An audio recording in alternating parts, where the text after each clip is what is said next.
A dog's dinner. Just going to share a little story with you to start with. Everyone loves a story. It's going to get my camera a little bit angle better. Yeah, dog's dinner. So often I come and it's dinner time in our family, and I'll say, "Oh, Flo, Mabel." I don't ask for him; he'll just say no, whatever I ask for him. So there's loads of leftovers in the fridge. Do you want to eat this up? Do you want to eat that up? Do you want to eat? And the answer is always a resounding no, no. Can we have something new, Daddy? Flo obviously doesn't call me Daddy, but Mabel does. And then I mash it all together, cook it up, spice it, add some other herbs, oil, butter, coconut oil. I can't seem to get this camera off, so I'm just going to bring myself up to it. And then I have a dog's dinner. It's just like a mash up. I refry it in a pan with a bit of butter. And the general outcome is I eat the leftovers. Flo and Mabel are like, "Oh, wow, that looks really good. I want some of that." So I'm really famous in my household for just making a decent meal out of all the leftovers. All the fiber in different vegetables changes when it's cooked or when it's raw. So to have a real mix, I'll add a few extra herbs, like I've said, a few extra salad leaves, a few extra chunks of broccoli or other vegetables that have been less cooked, or reheat some vegetables from the night before that have already been cooked, reheating rice, reheating potatoes, reheating starchy vegetables really change the fiber structure. And I'm really interested in the fibers that the gut bugs eat. There's so many variations in fiber strands, fiber structures. So I think as much variation is going to feed the bigger variation of gut bugs. And it really is diversity of gut bugs correlates so well with good health.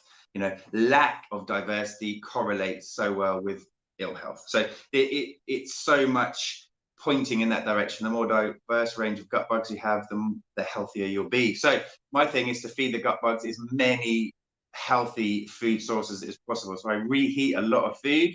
So today, as with my meal video the other day, it's like the least appetizing but super healthy. It's just salad leaves, some from my mum's allotment, some from Ashurst Organics. We've got some chicory here, some rocket, watercress, purslane, some lovely greens, super healthy, a little bit boring, but we all know that has potential with a great salad dressing. And then over here, we've got lentils.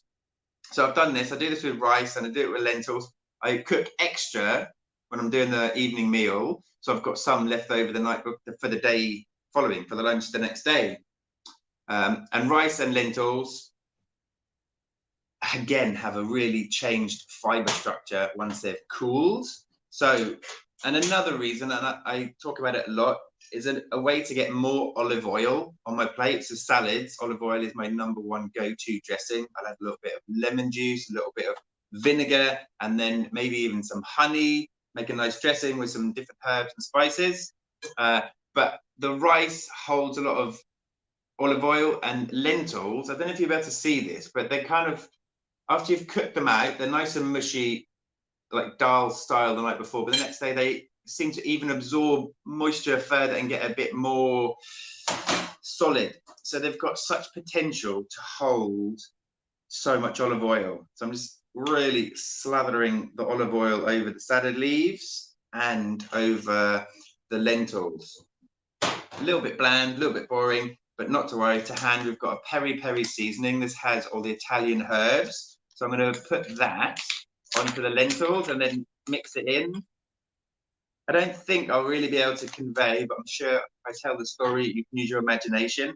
The lentils literally suck up that olive oil. So you've just seen me really liberally spreading it over. I'm going to also add some peri-peri. I'm a bit of a spice fiend. The peri-peri has onion, garlic, the sauerkraut dehydrated, so the juice of the artichoke, the leeks, all these prebiotic fibers, lemon zest, orange zest. So it's just like a prebiotic heaven.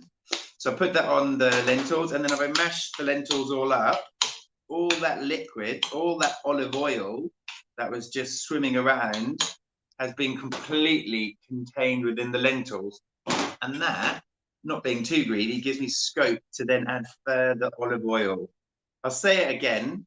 I've said it before, obviously, hence why I'm saying it again. But olive oil for me is like the #1 healthy food on the planet. There is not a culture, there is not a dietary protocol that says no, don't eat olive oil.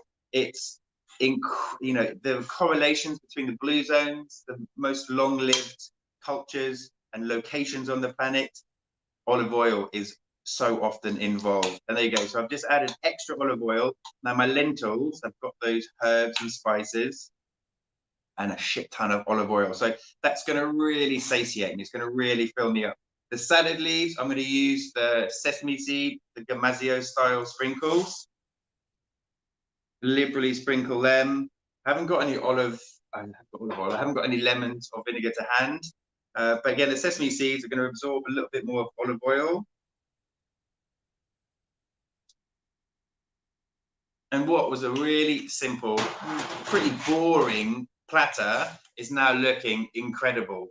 Really, and it's going to be really satiating with that amount of olive oil, and it's not running around the plate anywhere. You can see it's all been absorbed, it's all being held within the food. I put loads of olive oil on there. So that plate, the greens, the fiber, and the fat is going to really fill me up and really satiate me. I bill this really as a lunchtime meal. This is going to be my breakfast today. Most of you might go, it's a bit weird, but the flavor profile is incredible. When you have a bit of a switcheroo in the head, something like that for breakfast is ideal. You're getting many of your 5 a day in the first meal of the day. Traditionally, I would have had, I don't know, cereals or toast, and it would have been a blood sugar roller coaster for the rest of the day. But, I've done this for a while, but for a large part of my life, having salad and lentils for breakfast would have just been like, no, thank you. But it doesn't take much of a mind shift, especially because it tastes so great with all those flavors from the olive oil and the spices. So it's really easy to get that in your head. But if not, I'm billing this as a dog's dinner for lunch. But yeah, it's going to actually be my breakfast.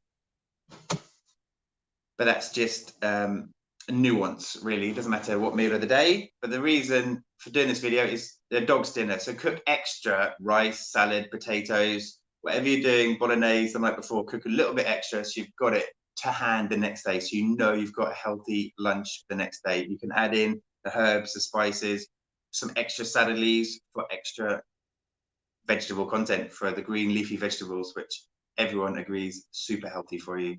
Great. If you have any questions, I'm trying to keep off the social platforms as much as possible. So post on my YouTube channel. I will be answering any questions there.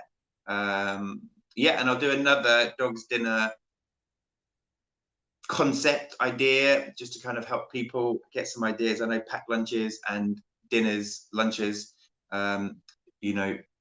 we all need a bit of inspiration at some point. So hopefully sharing some of my meal ideas will inspire some other people to make the effort to improve their health. Thanks so much.